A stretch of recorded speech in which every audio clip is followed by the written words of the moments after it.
안녕하십니까. 신의균의 국방TV 데일리 디펜스입니다. 자, 오늘도 우크라이나 전황 그리고 완전히 중동 전체의 전쟁으로 확전되어 가고 있는 이스라엘 상황 같이 보도록 하겠습니다. 지난 일주일 전에 우크라이나군이 러시아 한 개 기계화 여단 병력을 완전히 박살냈다라고 보도를 해드린 적이 있는데 이런 전과를 일주일 만에 또 거뒀어요. 그것도 거의 비슷한 지역에서 똑같은 부대가 그런 전과를 올렸는데 어떤 내용인지 보겠고, 왜 이렇게 러시아는 이런 전술을 취하는가, 이것도 같이 알아보도록 하겠습니다. 자, 정보 브리핑 먼저 하겠습니다. 폭스뉴스는 트럼프 저격 사건 당시 경호팀 취재진 다수가 저격범을 목격했다. 총기 조준 보고도 묵인했다라는 건데, 자, 여기 사진 보시면 트럼프 대통령이 연설을 하죠. 연설 이제 시작합니다. 그런데 트럼프 대통령 뒤에 이렇게 관중들이 있죠. 그 관중들이 당연히 좋아하는 이 스타죠, 사실은. 좋아하는 사람이 연설을 하니까 동영상 찍지 않겠습니까? 그 동영상들 중에 하나예요. 그런데 그때는 뭐 이 연설 듣느라고 잘 몰랐는데, 나중에 이 사건이 있고 나서 보니까 이 영상이 있어서 뭐야 이거 보니까 위에 그 저격범이 총을 들고 막 뛰어가는 게 있었습니다. 그걸 이제 폭스뉴스에 제보를 한 건데, 자, 여기 빨간 원이 있는데 영상 한번 보시겠습니다. 네, 그래서 빨간 원이 쫙 움직이죠. 네, 지금 이 자리는, 이 관중이 앉아 있는 자리는 시야가 좀 낮습니다. 그리고 휴대폰으로 촬영한 거기 때문에 이게 와이드 렌즈, 광각 렌즈이기 때문에 좀 거리가 훨씬 왜곡이 되어서 멀리 있는 것처럼 보이죠. 망원 렌즈나 우리 사람의 눈처럼 이런 각도로 보면 이거보다 훨씬 가깝게, 실제로는 지금 이 화면보다 훨씬 가깝게 보이는 겁니다. 휴대폰 다 그렇지 않습니까? 자, 그런데 이 사람은 트럼프 대통령의 앉아 있는 것하고 비슷한, 서 있는 것하고 비슷한 시야에서 이렇게 휴대폰을 찍었는데, 저격수들은 트럼프 대통령보다 훨씬 높은 곳에 있죠. 그러면 이 저격수들이 보는 위치에서는 이것보다, 이 영상보다 훨씬 잘 보이는 겁니다. 그리고 그 바로 뒤에, 바로 뒤 이 건물이죠. 저 건물 2층 창문에 또 저격수 C팀이 있었죠. 그런데도 불구하고 이렇게 총을 들고 뛰어가고, 그리고 엎드려 쏴를 하고 하는데도 가만히 있었다. 이거는 저격을 하도록 묵인 방조한 거 아니냐라는 건데, 그렇지 않습니까? 자, 이 사람만 찍었겠습니까? 그리고 훨씬 더 높이 있는 저격수들은 안 봤겠습니까? 총을 아예 그쪽으로 돌리고 있었죠. 당연히 저격수들은 이쪽으로, 지금 이 관중이 있는 쪽으로 이렇게 있었어야 되는데 총을 아예 저격수 쪽으로 돌리고 있었지 않습니까? 그런 것은 보고 있었다라는 거예요. 참 기가 찹니다. 뉴욕타임즈는 이란 및 저항의 축들은 조정된 공격 포함한 옵션을 검토하고 있는데, 이게 이제 이란이 겁나는 거죠. 우리로 치면 공군참모총장 죽죠. 이 테헤란에 있는 영빈관 바로 그냥 핀포인트 타격해버렸는데, 자기네들 레이더는 하나도 보이지도 않죠. 이 F-35 위력을 그대로 지금 목도를 했죠. 그러니까 겁나는 겁니다. 하메네이 자기가 죽을지 아니면 새로 취임한 대통령이 죽을지 다 겁나는 거예요. 그래서 조정된 공격 포함한, 이거 뭐냐, 그냥 우리가 참지는 않아 하는 정도의 이 생색내기용 공격만 포함한 그 옵션을 검토한다 이거예요. 그리고 미국과 이스라엘이 이란을 공격하는 것에 대비한 그런 계획도, 방어 계획도 준비하고 있다라는 건데, 그만큼 이란이 지금 쫄았다 이겁니다. 이란 외무장관은 카타르에 최후 통첩을 했습니다. 대이란 공격 작전에 자꾸 영공 개방해주면 합법적인 표적이 될 것이다 라고 하는 건데, 지금 여기 보면 이 카타르에서 이륙해서 알-우데이드 기지에서 이륙해서 KC-135R 공중급유기가 쭉 올라가죠. 그 모습이 지금 잡혔는데, 이 공중급유기가 생각컨대 이스라엘에서 출격한 그 F-35를 이라크 모처 상공에서 급유를 해줬겠죠. 그러니까 이 F-35가 무려 1800km나 날아가서 SDB 같은 이런 그 미사일을 또는 활공 유도 폭탄을 투하하고 돌아올 수 있었던 거죠. 그러면서 다시 갈 때 또 급유받고. 자, 그래서 카타르가 자꾸 지원해 주니까 그러면 니들 합법적인 표적 된다, 우리 공격한다, 이런 협박을 합니다. 네타냐후 이스라엘 총리는 이스라엘은 매우 큰 도전에 직면했다. 이스라엘을 향한 그 어떤 공격도 무거운 대가를 치를 것이다 라고 이야기를 했고요. 이스라엘은 전국 기업과 가정에 인화성 물질 실내 보관 금지령을 내렸습니다. 불에 잘 타는 것들 또는 폭발 위험이 있는 것들, 이런 것들 지금 이스라엘이 전국이 공격을 받을 가능성이 있으니까 드론 공격, 미사일 공격, 로켓 공격 받을 수 있죠. 그러니까 그런 거 실내에 보관하지 마라. 다 치워라 라고 내렸고, 또 북쪽에 있는 최대 항구 도시죠. 하이파. 이 하이파시는 모든 시민은 방공호 주변에 위치할 것. 그래서 바로 공습경 벌리면 빨리 방공호로 대피할 수 있도록 방공호 주변에 위치할 것이라는 행정명령을 내렸습니다. 곧 전쟁이 시작되는 거죠. 채널 12는 이스라엘 TV 방송국이에요. 이스라엘은 이란과 레바논에 비공개 서한을 보냈는데 직간접적으로 이스라엘 공격할 시에, 그러니까 직접적인 공격이든 간접적인 공격이든 뭐든지 간에 전면전에 돌입할 것이다 라고 압박을 했고요. 튀르키예 전역에서 반 이스라엘 집회가 열리고 있습니다. 막 이 폭도들처럼 그렇게 행동하고 있는데, 에르도안 대통령은 이스라엘은 팔레스타인, 레바논뿐만 아니라 세계를 위협하고 있다 라고 성토했습니다. 여기 보시면 튀르키예 바트만시에서 스타벅스 커피숍이죠. 이게 이제 미국을 상징한다 이거죠. 그래서 이 스타벅스 커피숍을 공격하고 있는데 반미, 반 이스라엘 시위대들이 이런 짓을 저지르고 있습니다. 미국은 레바논 여행을 제고하는 이 2단계에서 3단계 여행 금지 최종 단계로 격상시켰습니다. 이제는 레바논 못 들어갑니다. 왜? 전쟁할 거니까.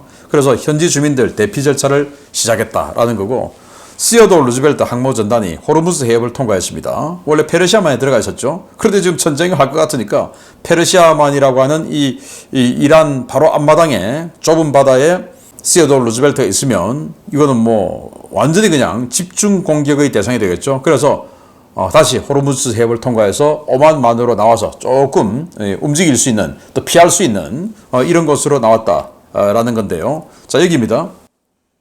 이 어딘가에 지금 시어도 루즈벨트 항모가 있는 것 같아요. 여기가 페르시아만, 여기는 오만만, 여기 밖이 이제 아라비아의 인도양이죠. 그래서 이란의 가장 큰 해군기지가 이 반다르 아바스 항구입니다. 이 지역에 집중적으로 공군기지와 다 군사기지들이 배치가 되어 있는데 이 밖으로 나왔어요. 그게 이 항모에서 이륙한 C2 수송기가 이렇게 카타르 쪽으로 가고 있는 게 잡혔기 때문에 여기에서 출격했구나. 그럼 이 바다 어딘가에 있겠구나 라는 것을 알 수가 있죠. 일단 이 완전히 쏟아지는 탄도미사일 등의 공격을 조금 회피하는 차원에서 오만만으로 나온 것 같아요. 미얀마 반군 동맹이 이 미얀마에 수십 개 부족들이 반군을 해서 지금 정부군에 맞서고 있죠. 그런데 어느 날부터 이 반군들이 단합하고 결집되고 또 전술도 잘 구사하고 있어요. 아마 제 생각에 CIA가 조금 도와주고 있는 것 같은데, 북부 지역에서 정부군 상대 작전을 확대하고 있고 광산 그리고 마을을 연쇄 점령 중이다 라고 하는 정보들이 나오고 있는데, 모쪼록 잘 작전을 해서 이 정말 반민주적인 이 정권을 좀 뒤집어 엎는 이런 상황이 되기를 기대합니다. 자, 우크라이나 전황 보면요, 병력 엄청 많죠. 1370명의 러시아군을 사상시켰다라고 발표했고, 전차는 9대 격파, 장갑차 42대 격파, 차량 77대 격파, 특수장비 16대 격파, 야포 33문 격파, 다련장 로켓 1문 격파, 무인항공기 115대 격추 등의 전과가 있다라고 밝혔고요. 우크라이나 총참모부는 156회의 전투가 발생했는데 전 전선에서 적이 탈진 중이다, 기진맥진하고 있다 그 말이죠. 그러나 좀 밀리는 것 같다라는 겁니다. 그 이유는 제가 오늘 메인 뉴스에서 알려드리겠습니다. 러시아는 31일 야간에 키이우에 대해서, 우크라이나 수도 키이우에 대해서 드론으로 집중 공습을 했는데 우크라이나는 40기 이상을 격추를 했는데 그러나 맞기도 많이 맞았다고 합니다.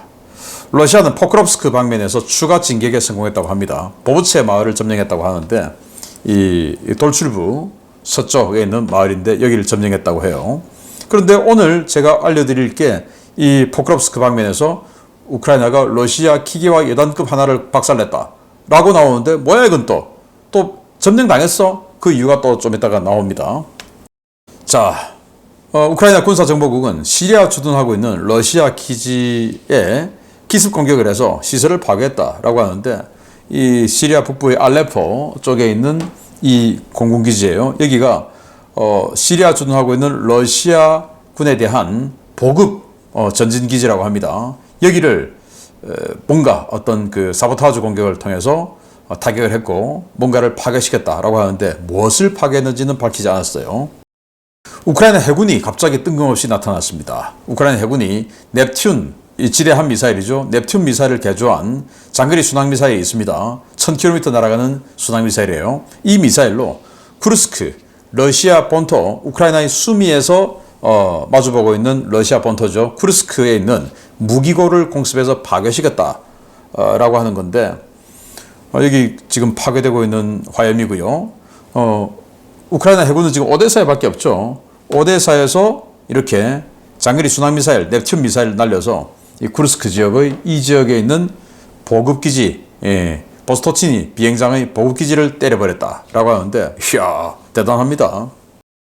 자, 뉴욕타임즈는 우크라이나가 5월 이후 매월 3만 명씩을 징집하고 있다. 그래서 4월까지보다 거의 2배, 월 단위 2배의 징집률을 보이는데 급증 추세에 있다라고 하는데, 이런 보도 직후에 젤렌스키 대통령이 이야기를 했습니다. 14개 여단을 만들면 뭐하냐. 무장은 3개 여단밖에 못 시켜준다. 이렇게 이야기를 했어요. 그래서 매월 한 15,000명 정도 징집해서 보충으로 넣어주고 하다가 5월 이후에 5월, 6월, 7월이죠. 3만 명씩 징집을 한 겁니다. 그러면 한 10만 명 가까이 징집이 된 거죠. 그래서 14개 여단을 만들기는 만들었는데 무기가 없어서 3개 여단 분량밖에 무장을 못 시켜줬다. 그러니 빨리 우리에게 무기 지원을 더욱더 많이 해달라. 이제 이런 이야기를 하는 거죠. 그래서 최근에 독일이 최신 소총 2,500정 주고 하는 게 이런 것 때문인가 봅니다. 타임지는 해리스 부통령이 바이든보다 우크라이나에 더 소극적이다 라며 우려를 제기했는데, 과거에 있었던 그 발언들을 타임지가 보도를 했어요. 그러니까 2022년 2월 24일 전쟁이 발생하기 일주일 전에 젤렌스키가 지금 전쟁할 것 같으니까 마음이 급하죠. 그래서 이 해리스 부통령에게 당시 했던 말들, 그리고 해리스가 당시 젤렌스키에게 했던 말들을 타임이 보도를 했는데 보겠습니다. 전쟁 발발 일주일 전에 뮌헨 안보회의에서 카멜 해리스 부통령은 러시아의 침공이 임박했다는 젤렌스키 우크라이나 대통령의 우려에 동의했지만 입장이 달랐다. 젤렌스키는 미국이 러시아에 대해 선제적 제재를 시행하고 우크라이나에 방공무기, 전투기, 포병무기 공급을 발표해 푸틴의 침공 결정을 재고하도록 해야 한다고 주장했지만, 해리스는 젤렌스키의 2가지 요청을 모두 거부했다. 백악관 소식통에 따르면 해리스는 미국이 러시아를 제재하는 것보다 제재하겠다고 위협하는 것이 더 효과적인 억제 수단이라고 믿었고, 미국이 우크라이나에 무기를 공급할 경우 푸틴이 우크라이나를 나토의 고객 국가로 믿어 리스크가 더 커질 것이라고 믿었다. 자, 이때로 우리가 돌아가 보면, 이때 러시아는 이 국경 지역 그리고 벨라루스 지역 이쪽에 군사훈련한다고 20만 명 동원해가지고 막 시위를 했지 않습니까? 그러니까 누가 봐도 공격을 할 것 같아요. 그래서 젤렌스키가 해리스에게 우리에게 무기를 좀 많이 확 줘라. 포병무기, 전투기, 방공무기 이런 거 확 주면 러시아가 부담스러워서 공격을 안 할 거 아니냐. 억제력 아니야, 억제력. 이 이야기하고, 둘째, 그리고 지금 러시아 바로 그냥 제재해버려라 라고 부탁을 했는데, 해리스는 러시아를 제재하는 것보다 제재할 거야 라고 위협하는 것이 더 효과적이라고 난 생각해. 그래서 나 제재는 못해.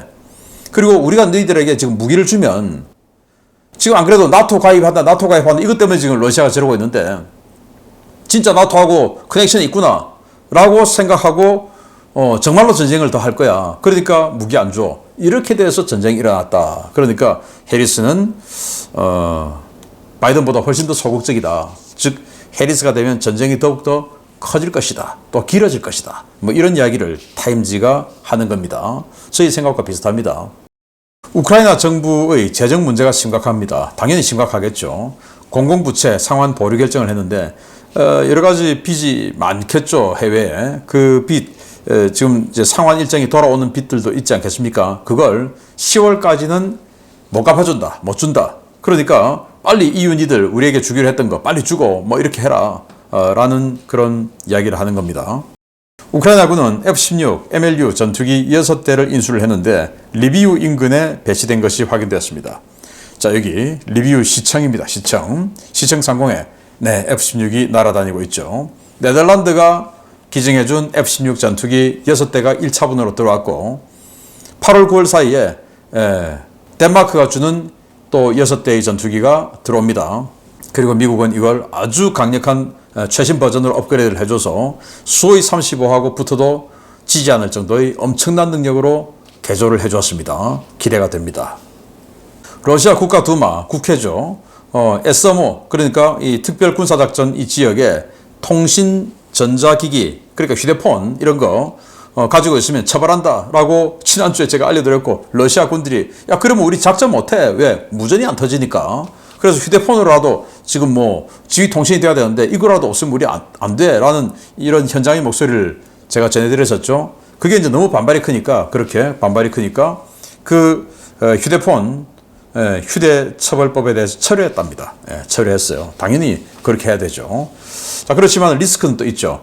휴대전화가 많이 발신되고 있는 그 지역에 포격이 날아올 가능성은 아주 높습니다. 자, 오늘 메인 뉴스 보겠습니다. 최근 러시아군의 이상 징후가 포착되고 있습니다. 지금까지 소규모 보병 돌격전 위주로 소모적인 공세만 반복했던 러시아가 단일 전투에서 점점 더 그 규모를 키워가고 있습니다. 러시아가 며칠 전 예단급 규모 전력을 동원해 공세에 나섰다가 괴멸적 피해를 입었던 전장에서 또 같은 상황을 연출했다는 소식입니다. 러시아가 포크롭스크 방면 마린카 축선에서 상당한 규모의 기계화 부대를 동원한 공격을 재차 감행했으며 이는 물량전을 통해 우크라이나의 화력을 소진시키려는 의도로 보인다고 복수의 현지 오신트 소식통들이 8월 11일 리포트했습니다. 소식통들은 러시아군이 7월 30일 마린카에서 남쪽으로 약 7km 떨어진 노보미카일리브카에서 기계화 부대를 동원한 공세작전을 감행했으며 이 과정에서 괴멸적 피해를 입고 패퇴했다고 전했습니다. 이 공세에서는 전차 10대, 장갑차 47대, 오토바이 10대 등의 장비와 다수의 차량이 동원됐는데요. 해당 지역을 방어하던 우크라이나군 제79 공중강습여단은 지난 7월 24일에 이어 일주일 새 감행된 두 번째 공세에도 저지하는 데 성공했습니다. 러시아군은 7월 24일 1차 공세 때도 전차 11대, 장갑차 45대, BMPT 터미네이터 화력 지원 차량 1대, 오토바이 12대와 차량 수십 대를 동원해 같은 지역을 공격했다가 실패한 바 있는데요. 우크라이나군은 일주일 사이 두 차례나 실시된 예단급 규모의 공세작전의 의도를 분석 중입니다. 해당 전선을 방어해온 79 공중강습여단과 72 기계화여단 측은 지난 10개월 동안 노보미카일리브카 마을 근처에서만 425대 이상의 적 기갑 차량을 파괴했다라며 대부분의 전과는 최근에 발생한 것이고 특히 T-62와 BTR-70 등 구형 장비 파괴 보고가 증가하고 있다라고 밝혔습니다. 우크라이나군은 막대한 장비와 병력 손실이 계속되고 있음에도 불구하고 같은 방식으로 공격을 되풀이하는 러시아군의 진짜 의도는 방어선을 돌파하는 것이 아니라 우크라이나군의 탄약 소모를 강요하고 피로도를 높이는 것에 있다고 분석하고 있습니다. 실제로 러시아군은 기계화 부대를 동원해 눈에 보이는 대대적 공격을 감행한 뒤 우크라이나군이 집중 포격으로 이를 격퇴하면 이후 소대급 이하 제대로 편성된 보병들을 투입해 방어선을 조금씩 밀고 있는데요. 우크라이나군은 첫 번째 공세가 끝난 뒤 재보급 및 정비 시간을 주지 않고 연수에 투입되는 러시아군 보병대의 공격에 점점 밀려나는 형국입니다. 우크라이나 측 오신트 소식통들은 현재와 같은 패턴의 공격이 반복될 경우 러시아군의 피해가 기하급수적으로 늘어나겠지만 우크라이나 역시 방어선을 유지하는 것이 어려울 것이라며 일선 부대의 화력 강화와 안정적 보급로 유지가 필요하다고 밝히고 있는데요. 100년 전에나 있었을 법한 상식 밖의 전술을 계속하고 있는 러시아. 도대체 얼마나 많은 국민을 죽이려는 것인지 모르겠습니다. 네, 불과 일주일 전인 7월 24일 똑같은 지역에서 똑같은 거의 비슷한 수량의 전차, 장갑차 등 장비를 동원해서 밀어붙이다가 불과 서너 시간 만에 완전히 박살났죠. 괴멸되었죠. 그런데 거기에서 또 했습니다. 아주 비슷한 규모 전차 10대, 장갑차만 7대, 오토바이 10대, 그리고 차량 여러 대 해가지고 또 밀어붙인 거예요. 또 박살이 났습니다. 위치는 어디냐? 자, 포크롭스크 방면인데 마린카 남쪽 이 지역입니다. 이 지역을 이렇게 밀어붙인 겁니다. 그렇게 해서 지금 보면 뭐 완전 일렬로 지금 우르르 달려오고 있는데 이게 그냥 하나하나 깨져요. 동영상 보시겠습니다. 네, 전차들이 또 장갑차들이 그냥 뭐 나란히 달려오고 있는데 그걸 우크라이나 포병들이 미리 설정해 놓은 화력구역으로 들어오니까 계속 때리고 있습니다. 지금 여기는 편집이 되어서 한 방에 지금 파괴된 것처럼 보이지만 사실은 여러 발을 쏴서 그 중에 한 발 맞은 거겠죠. 한 발 맞은 거, 그거만 지금 편집을 해서 이렇게 보여주지만 지금 뭐 1분 만에 지금 다 보는 거 아니겠습니까? 그런데 실제로 전쟁은, 전투는 아주 넓은 지역에서 몇 시간 동안 진행됐기 때문에 실패한 탄약도 많겠죠. 어떻게 저렇게 하나하나 그냥 정말 저격하듯이 저렇게 타격을 할 수 있겠습니까? 저런 식으로 엄청난 피해를 그런데 입었습니다. 그래서 전투가 끝나고 나니까 어떻게 됐냐? 하나의 축선에서만 이런 식으로, 여기는 전차, 장갑차, 오토바이 등등 다 해서 까맣게 이렇게 20여 대가 하나의 도로에서만 이렇게 박살난 것도 보입니다. 이게 현실이에요. 자, 그런데 아까 전체적인 브리핑을 해드릴 때도 포크롭스크, 이 지역이죠. 포크롭스크 방면에서 말 하나 점령했다. 자, 이게 도대체 뭐냐? 이런 식으로 깨지는데 어떻게 점령하나? 그래서 이 전차나 장갑차들이 다 구형이다. T-62 그리고 BTR-70 같은 아주 구형 장비들인데 또 구형 아니면 없기도 하죠. 그걸 이렇게 대량으로 밀어붙입니다. 자, 이 정도 큰 작전을 구사를 하려면 상식적으로는 공격 준비 사격을 해야 되죠. 자, 우리 이 기계화 부대들이 공격할 거니까 적의 예봉을 무너뜨려야 돼. 자, 그러면 포병 화력 확 퍼붓고 그리고 전투기 공격기 들어와서 캐스, 근접 항공 지원 쪼작 해주고 그리고 이제 적이 어느 정도 무너졌다 싶으면 기계화 부대를 쫙 밀어서 적의 방어선을 확 치면서 뚫어버리죠. 그리고는 이제 돌파를 해버리고 확장을 하는 이게 기계화 부대 전술인데 공격 준비 사격도 없고 근접 항공 지원도 없고 그냥 우리 간다 하고는 이렇게 먼지 확 휘날리면서 마구마구 달려오는 겁니다. 자, 달려오니까 정찰은 다 하고 있으니까 드론으로 자, 온다 때려 해서 계속 때리는데 아까 보신 것처럼 한 발에 장갑차 하나, 한 발에 전차 하나 때린 거 아니죠. 어마어마하게 때리다가 하나 걸리고 어마어마하게 때리다가 하나 걸리고 자, 이렇게 되는 거죠. 자, 그래서 이 한 100대 정도의 차량 포함해서 한 100대 정도의 장비들이 다 소진될 때가 되면 우크라이나군의 포탄이 재고가 떨어지는 거예요. 보급 차량이 와야 되는데 재고가 떨어지는 거예요. 자, 이때 현이들이 이제 우리 전차, 장갑차 이거 다 깨트리느라고 이제 포탄 없지? 알았어. 자, 보병 돌격. 이렇게 되는 겁니다. 그러니 화력 지원 없으니까 뭐야 온다. 뒤로 좀 빠지자. 이렇게 해서 밀리는 거다. 자, 그럼 이게 우리 어디서 봤던 기억이 있지 않습니까? 바로 2차 대전 때 소련군이 독일군하고 싸울 때 독일군의 그 기관총이 너무 무서우니까 자, 일단 야, 형벌부대 니들 뛰어가. 뒤에서 독전대가 안 가면 쏜다 하고는 딱 모신나강 총에다가 총알 한 발만 딱 쥐어주고 뛰어가 하고는 마구마구 돌격해 들어갑니다. 그러면은 이 독일군이 기관총을 마구마구 쏘겠죠. 쏘다가 이 돌격부대 뒤에 독전대가 협박해서 뛰어갈 수밖에 없는 이 돌격부대가 다 죽을 때가 되면 총알도 얘들은 한 발밖에 없어요. 다 죽을 때가 되면 독일군의 기관총의 탄창이 떨어져요. 탄이 떨어져요. 그러면 새 탄창으로 교체를 해야 되겠죠. 교체하고 있을 때 이제 본대가 뛰어들어가는 겁니다. 그거와 똑같은 거죠. 아니, 이거는 2차 대전 때나 할 수 있었던 일을 지금 80년이 지난 지금에 하는 이 러시아 웃기지 않습니까? 그러다 보니 러시아의 인구가 지금 얼마나 줄어드느냐. 2차 대전 때 그런 짓 하다가 소련군이 2,800만 명이 전사했습니다.